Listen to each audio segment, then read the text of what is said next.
এদিকে শিশু নির্যাতন বন্ধে একটি ন্যাশনাল টাস্কফোর্স গঠন করার পরামর্শ দিয়েছেন জাতীয় সংসদের deputy speaker barrister Kaiser Kamal.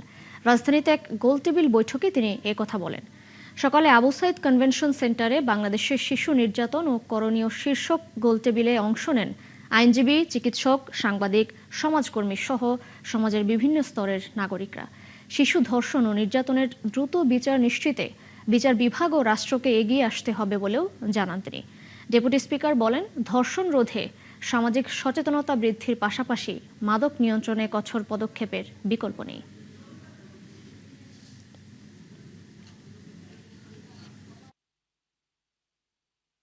সংশ্লিষ্ট মন্ত্রণালয় যারা আছেন অনতি বিলম্বে ন্যাশনাল টাস্ক ফোর্স একটা গঠনের মাধ্যমে national commission for child protection গঠন করে ফার্স্ট ট্র্যাক ইনভেস্টিগেশনের পাশাপাশি ফার্স্ট ট্র্যাক বিচার ব্যবস্থা স্টার্ট ফ্রম দা আর্গুমেন্টস ওই জায়গা থেকে শুরু করে হাইয়েস্ট কোর্ট পর্যন্ত করা যেতে পারে, এবং সেটা যদি রাষ্ট্রের সদিচ্ছা থাকে তখনই সম্ভব হবে।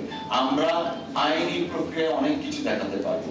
আমি একজন আইনের ছাত্র হিসাবে অনেক কিছু আছে, আইনে ডাইরেক্টরি আছে, অনেক কিছু আছে যে 30 দিনের মধ্যে বিচার হতে হবে। বিচার না হলে 30 দিন পরে কি হবে সেটা কিন্তু আইনে দেয়া নেই।